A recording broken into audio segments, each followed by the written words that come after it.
ایک تابعی بزرگ تھے حضرت ابو عبدالرحمن فروغ صاحب تاریخ بغداد نے لکھا ہے وہ جہاد پہ چلے گئے، 30,000 دینار اپنی بیوی کو جاتے دفعہ دے گئے، کہنے لگے لو پاس رکھ لو، اور بیٹا بھی ماں کی گود میں ہی تھا، کچھ نے لکھا پیدا ہو چکے تھے، کچھ کا کہنا ہے کہ ان کے جانے کے 1-2 ماہ بعد بیٹے کی ولادت ہوئی، اور بیٹے کا نام کیا ہے؟ ربیعہ بن ابو عبدالرحمن، اور یہ بیٹے وہ ہیں جو حضرت امام مالک جیسے لوگوں کے استاد ہیں، حضرت حسن بصری جیسے لوگوں نے ان سے پڑھا، خود جہاد پہ چلے گئے۔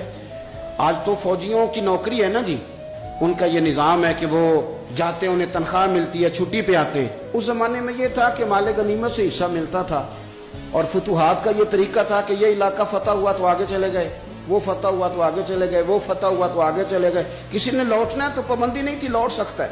کچھ لوگ جہاد میں ہی رہتے تھے۔ حضرت ابو عبدالرحمن فروغ 27 سال جہاد میں رہے، 27 سال۔ یہاں تو خاوند باہر ہو تو بہت ساری عورتیں کہہ دیتی ہیں کہ تیرے ابے نے تو صرف پیسے کمائے، مصیبتیں تو ساری میں نے دیکھی ہیں، معاذ اللہ۔ بعض جگہ، سب نہیں لیکن بعض جگہ کہہ دیتی ہیں کہ وقت تے سارے میں کیتے۔ 27 سال شوہر چلا گیا، واپس ہی نہیں آیا، 30,000 دینار دے کے چلے گئے۔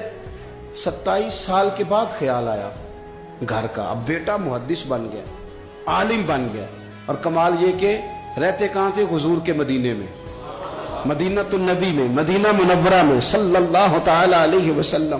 اور ان کے صاحبزادے حضرت ربیعہ یہ مسجد نبی میں، حضور کی مسجد میں بیٹھ کے نبی پاک کی حدیث پڑھایا کرتے۔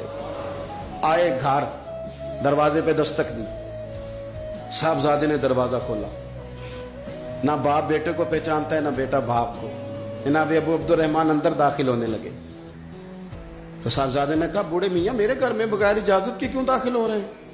تو وہ کہنے لگے تو بتا، تو نے میرے گھر پہ قبضہ کیوں کر رکھا ہے؟ اب جب بات زیادہ بڑھ گئی تو دونوں جانب سے لوگ جمع ہو گئے، شور اٹھا تو اندر سے والدہ نے سنا، پردہ سرکا کے دیکھا کہ میرے شوہر آ گئے 27 سال کے بعد، 27 سال کے بعد۔ آپ اپنے صاحبزادے سے کہنے لگی بیٹا ان کو اندر آنے جو، تمہارے والد ہیں۔ بڑا روئے باپ بیٹا، بڑا روئے۔ ماں اور بیٹے کی محبت کا بھی اندازہ نہیں، پر قرآن پاک پڑھے نا تو 2 مثالیں باپ اور بیٹے کے پیار کی بھی ملتی ہیں۔ ایک حضرت یعقوب علیہ السلام کا جناب یوسف سے پیار، اور ایک حضرت ابراہیم کا حضرت اسماعیل سے پیار، اور جناب اسماعیل کی جناب ابراہیم کی فرما برداری کی مثال، اس کا بھی جواب کوئی نہیں۔ باپ اتنا رو رہے ہیں اور بیٹے کی یاد میں، اس کا بھی اندازہ کوئی نہیں کر سکتا۔ باپ بیٹا مل کے بڑا روئے۔ عصر کی نماز کا وقت ہو گیا، حضرت ربیعہ جو محدث ہیں وہ وضو کر کے مسجد شریف چلے گئے۔ یہ ابھی چونکہ سفر سے آئے تھے، انہوں نے کھانا وانا کھایا، تھوڑی دیر بیت گئی تو یہ نہیں پوچھا پیچھے حال کیا رہا، پوچھتے ہیں اپنی بیوی سے میرے 30,000 دینار کہاں ہیں؟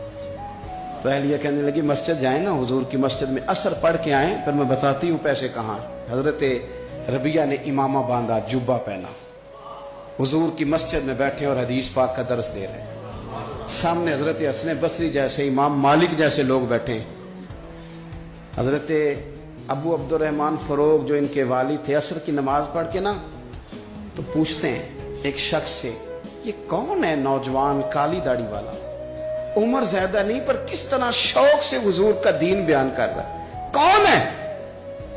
تو بتانے والے نے کہا کہ حضور ایک نا ابو عبدالرحمن نام کے بزرگ ہیں، وہ 27 سال سے جہاد میں گئے ہوئے ہیں، یہ ان کا بیٹا ہے۔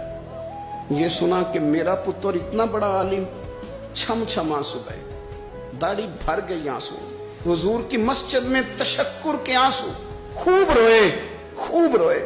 اٹھے گھر گئے، اور جب آنسو بھرا چہرہ لے کے گھر آئے تو اماں ساری بات ہی سمجھ گئی، کہنے لگی دیکھا ہے وہ بیٹے کو حدیث پڑھاتے، اب پتہ چلا میں نے آپ کے 30,000 دینار کہاں خرچ کیے، میں نے